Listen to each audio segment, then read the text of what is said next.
20K support was penetrated by bears. Given its potential, it's clear to see that Bitcoin is currently undervalued by most analysts' standards. Bitcoin price predictions place the number one crypto by market cap in the hundreds of thousands, with some estimates reaching a staggering $1 million United States dollars. Such an estimate was made by the eccentric cybersecurity expert turned crypto influencer John McAfee, who offered to eat his own dick on national television if his prediction didn't come true by the end of the year 2020. Since that bold claim was made, the crypto community has been watching Bitcoin price closely, tracking it in accordance with the McAfee decline. According to the infamous decline, Bitcoin is currently nearly $34K undervalued. Bitcoin falling short of decline trajectory to McAfee's $1 million prediction. Back in July of 2017, before Bitcoin price truly went parabolic, founder of antivirus pioneer McAfee Labs, John McAfee, made a claim that it would reach $500,000 per BTC within 3 years. He later revised his estimate based on a new prediction model due to how quickly the cryptocurrency's value skyrocketed, and changed it to $1 million by the end of 2020. He also reiterated his commitment to his wager.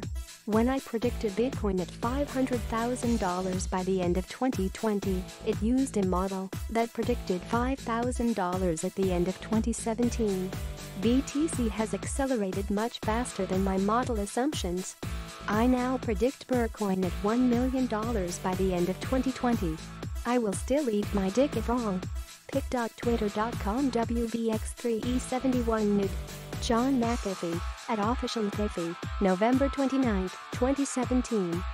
Following McAfee's tweet, the crypto community became so enamored with the wild, yet confident prediction that a website was developed called Decline.info that was dedicated to tracking Bitcoin's progress along a plotted 0.484095526% per day growth trajectory that would match up with McAfee's end goal for BTC. Related reading: Bitcoin bottom doesn't matter. Last time general population can afford entire BTC. The infamous decline had been mostly forgotten about as McAfee distracted the world with his antics, which includes a presidential run in 2020, a crypto-backed fiat currency that adorns his likeness, and his going into exile to avoid paying taxes to the IRS. However, outspoken cypherbank and creator of Satoshi.info Jameson Lopp didn't forget, and recently called attention to how Bitcoin is grossly undervalued according to the decline trajectory. Bitcoin is now undervalued by an order of magnitude according to https://t.co/ymvy and hqjb5pic.twitter.com cn3oudfbuzz. Jameson Lopp, at Lopp, February 22, 2019. According to the site, Bitcoin price is currently 89.51% below where the leading crypto's value would need to be to reach $1 million by the end of 2020. For Bitcoin to reach such a milestone, it should currently be valued at $37,797 according to the site. The number one crypto by market cap is currently trading at around $3,930, suggesting that BTC is undervalued by nearly $34K. Related reading: John McAfee interview: Bitcoin will become the gold standard. While many believe that Bitcoin will indeed reach incredible value if its potential is ever fully realized, a $1 million per BTC prediction may be unreachable, as it would put its market cap somewhere around $21 trillion. If it doesn't reach the lofty goal set by McAfee, crypto enthusiasts will be disappointed Bitcoin didn't reach it, but they'll surely be tuning in to watch McAfee stay true to his word on national television. Thanks for watching the OhioBitcoin.com Bitcoin News channel. Disclaimer: price articles and markets updates are intended for informational purposes only and should not be considered as trading advice. Neither OhioBitcoin.com nor the author is responsible for any losses or gains, as the ultimate decision to conduct a trade is made by the reader. Always remember that only those in possession of their own private keys are in control of their own money. If you enjoy this type of content, please click the like and subscribe buttons below. It helps us to get more views. Thanks again. See you with more Bitcoin headline news and analysis soon. That's it, man. Game over, man. It's game over. Ernst & Young rolls out cryptocurrency reporting tool for accounting, taxes. One of the top 4 auditing giants, Ernst & Young LLP, rolled out a cryptocurrency reporting tool for accounting and tax purposes, according to a company press release published on March 4. Primarily meant for the calculation of taxes on cryptocurrency transactions, the tool is called the Crypto Asset Accounting and Tax Toolkit. The tool will be rolled out in the United States prior to its introduction in other markets, and is an effort by the company to boost its blockchain-related services. The company rolled out owing to the massive increase in cryptocurrency investments by its clients in the recent years and the rise in institutional interest. Further, the press release stated that the tool will be offered to institutional and individual clients who indulge in cryptocurrency trading. Marna Ricker, America's Vice Chair of Tax Services, said, "We are excited to offer an innovative technology specifically to address our clients' needs in the crypto asset space. Cant will allow users to pool all their transaction-level information from major exchanges and gather data from different sources to automatically produce reports, allowing simpler IRS tax returns pertaining to cryptocurrencies." Chirag Patel, a Foundry leader, said, "Cant is a timely addition to our expanding portfolio of successful new digital businesses at the Foundry." The service will be accessible to the auditor's high-net-worth clients through the Private Client Services practice.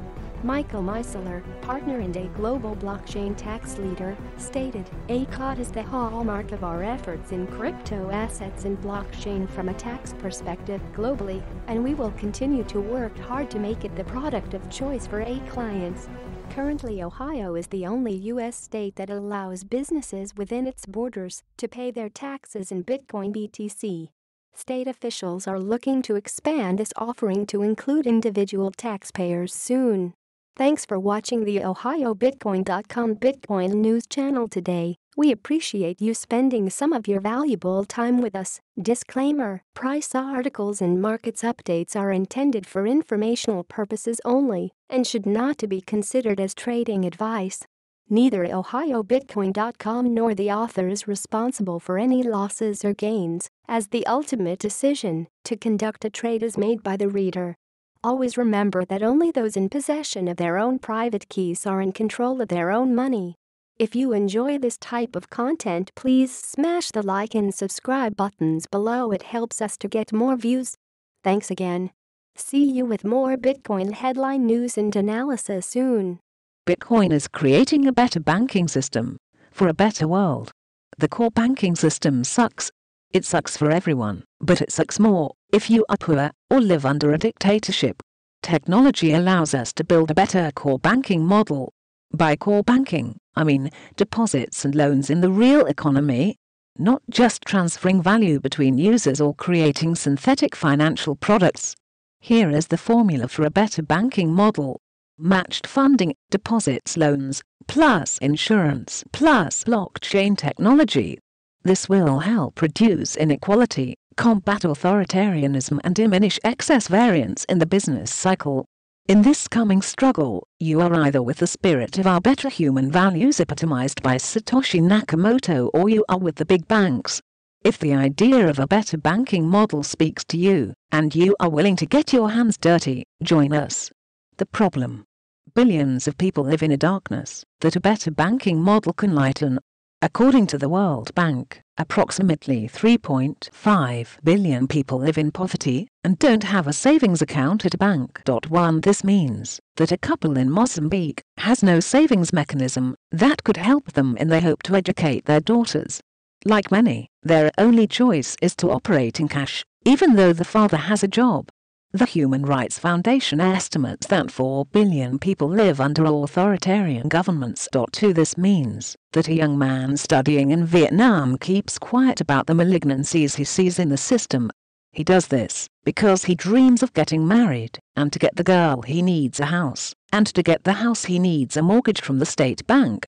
Consider this reality closer to home. Bank of America will charge low-income customers $12 per month for their checking accounts, unless they have a $1,500 account balance. At Laura_Nelson, Twitter, 2018. Finally, a bank with some fresh ideas on how to make poor people poorer. At Kashanakali, Twitter, 2018. Let's see what binds these people together. A secure savings account is foundational to a full life, a life where the individual can express the truth as they see it, and also participate in the natural uplift of the real economy. It is the solid ground that allows us to formulate our own thoughts without outside influence, and provide a better future for our families. Although we tend to overlook such basics in the West, the virtues arising from secure savings accounts are indispensable to higher-order democratic structures. This can be seen graphically as a kind of Maslow hierarchy of needs. Hierarchy of needs for a healthy society. If you want to reduce poverty, you need to start at the bottom of this hierarchy and let the benefits flow upwards. Similarly, if you want to promote democratic societies, you need to get the bottom right in the first place. There is typically a positive statistical correlation between poverty and an authoritarian form of government, and between wealth and liberal democracy. This flows not from elections at the top, but from secure savings accounts at the bottom, plugged into the real economy, where people have the independence to come up with their own opinions without coercion, and are able to share in the productivity of the economy. Societies flourish. So, what binds those living in authoritarian countries, the unbanked in Africa, and the financially excluded in America together? They are all missing the secure, productive savings account foundation needed as a defense against the related evils of authoritarianism and inequality. What would core banking look like if it were truly to serve society? A core banking system built to serve society would have the values set out below. Independent, meaning that it should be censorship-resistant and self-controlled, so governments cannot seize a person's account. People need to have security over their money without fearing government retribution for any exercise of their human rights. Fair. The system should channel the productive returns of lending in the real economy to savers, without the banking sector capturing the majority of such returns. Everyone with savings, no matter how small, should be able to benefit from this natural uplift. Today's fractional reserve banking system is designed for the benefit of the few, rather than the many. The very nature of fractional reserve banking is incompatible with a truly healthy society. The origins and basis of our banking system. Our banking system originates from precious metal guilds in the Middle Ages. Deposited gold mainly represented value that had already been created in the economy. These guilds developed the concept of issuing paper IOUs against the deposited gold. As not all depositors typically demanded their gold back at the same time, this led the depositories to issue more paper IOUs for making loans than the gold that they held. They retained a fraction of the gold, in case a merchant needed physical gold. These depositories evolved into today's banks, whose core model is based on the same fractional reserve concept. This core banking system is inherently dishonest. At its heart are three fundamental lies that pervert society and the economy. 1. The bank will tell you that the money you deposit belongs to you. In fact, legally the money becomes the property of the bank. In law, you are an unsecured creditor to them. In return, the bank gives you an IOU, called a deposit account. The deposited money is recorded as an asset on their balance sheet and deposit accounts are recorded as their liability to you. 2. The bank will tell you that your money is safely held at the bank. In fact, the bank holds only a fraction, and then loans the rest of it out. If you want more than this fraction of your money back, the bank takes it from elsewhere. 3. The bank will tell you that your funds are insured by the government, up to a certain amount. In fact, there is no government insurance fund that corresponds to these deposit amounts. It isn't insurance. It is a government undertaking, in a failure situation, to print more money to give to the banks so that they can repay their liability to you. Fractional reserve banking is illustrated below. Fractional reserve banking. An inverted house of cards. Banking's greatest deception is that the power of money creation is mainly in the hands of big commercial banks, not the state. The Federal Reserve doesn't create most of the money in the United States. Large American banks do, through the loan deposit account process. Since both paper money and bank-created money have purchasing power, they are both officially considered money. Why does the current core banking system suck? There are two main reasons why this core banking system sucks. It leads to inequality in society, and it's dangerous for the economy. Inequality in society. The banking system uses the funds of depositors as their own to make high returns, driven by profits on loans. Deposits and loans are the core of banking, and are exceptionally profitable given the risk assumed. The system essentially is a mechanism for taking a little bit from everyone and channeling it to owners, who are disproportionately the 1% of society. All depositors are disadvantaged by their exclusion from the rewards of the natural productivity of the economy, whether they are middle-class savers in America, or a wealthy family office in Switzerland or a corporation in Japan. In addition, the biases in the lending process, driven by human preferences, that manifest themselves technically in the debt service coverage ratio or interest rate on loans, inevitably favor in-groups over out-groups. This bias is institutional, exacerbated by the structural nature of fractional reserve banking. Further, the current banking system has completely failed the poor. Crypto industry still at odds over JPM coin. Weeks after the announcement of the JPM coin, the crypto industry is still confused about whether to embrace or reject it. Now, Binance put out a study on March 1, 2019, claiming that the coin will not be in competition with Ripple's XRP. What to do? In February 2019, JPMorgan broke the news that they would be launching the JPM coin, a dollar-backed coin that would be used for cross-border transactions among their customers. The news is already weeks old, but discussions surrounding it have not slowed down in the least.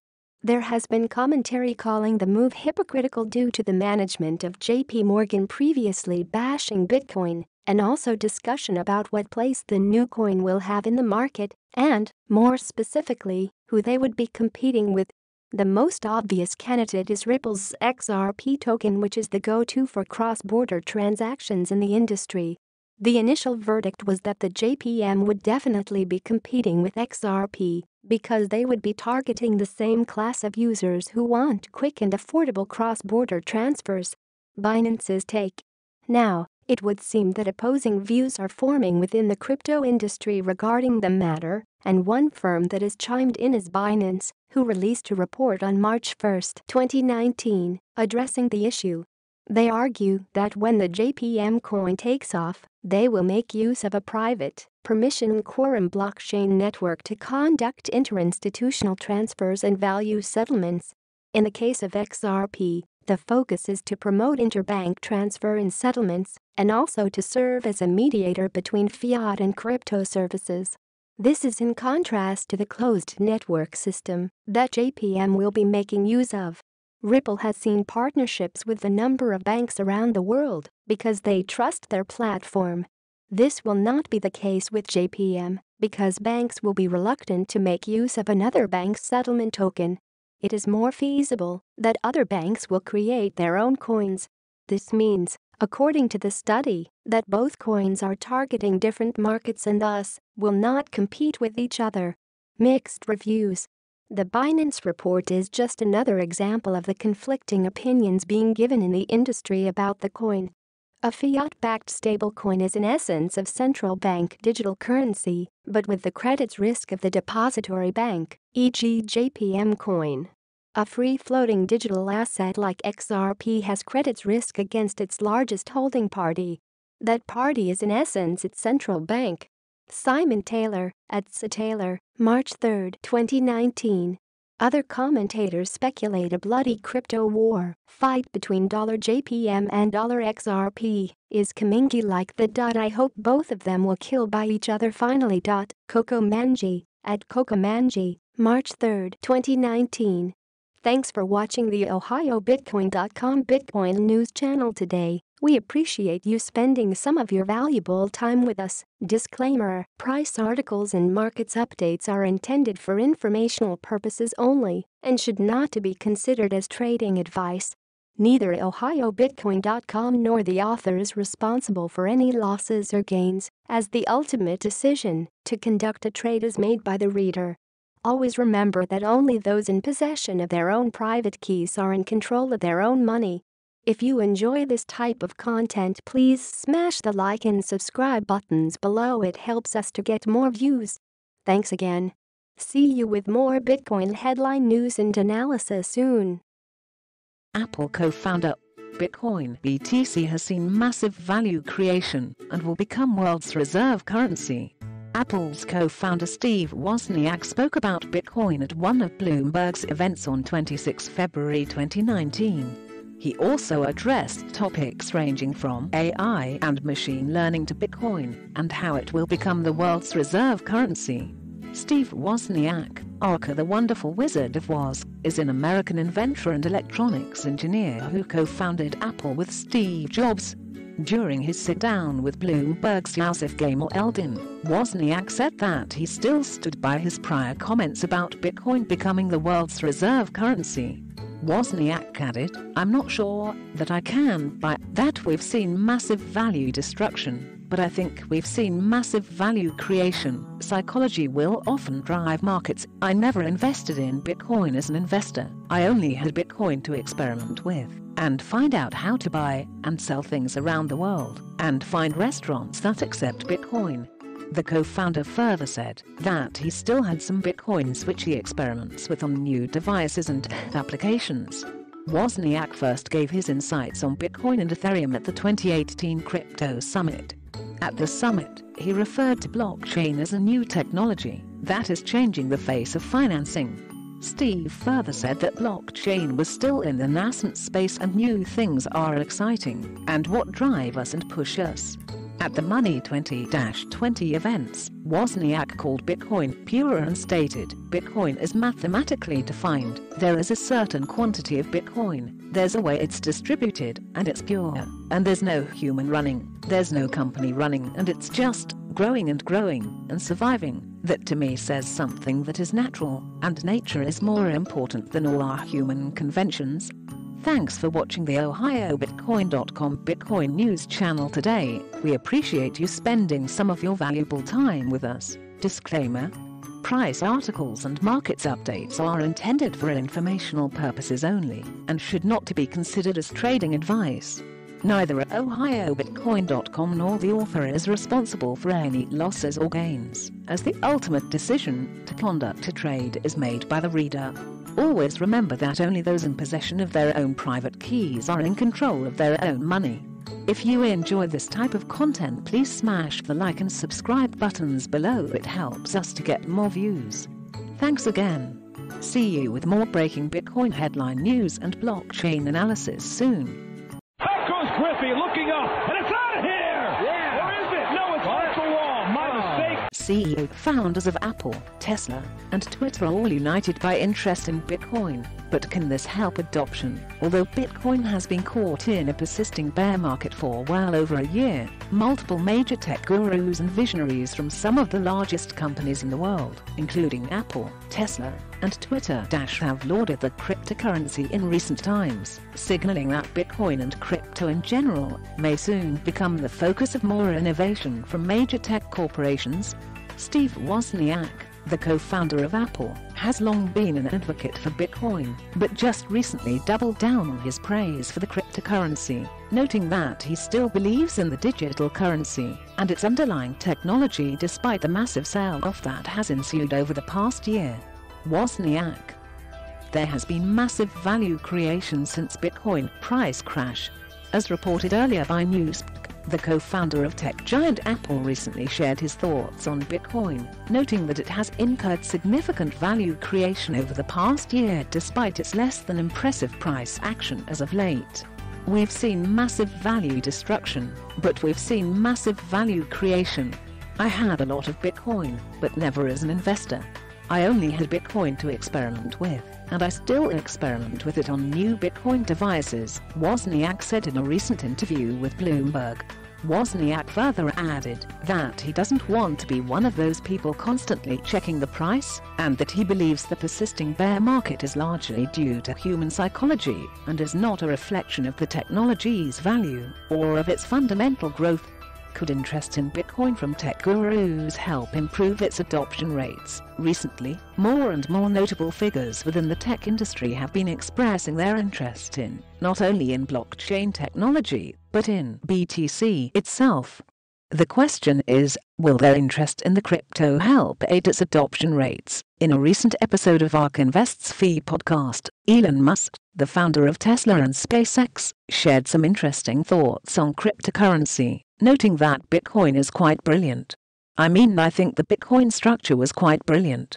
It seems like there's some merit to Ethereum as well, and maybe some of the others, he noted. Despite this positive sentiment, it does not appear that Musk is interested in guiding any of his companies towards adopting or investing in cryptocurrencies, as he further explained that he is not sure if it would be a good use of Tesla resources to get into crypto.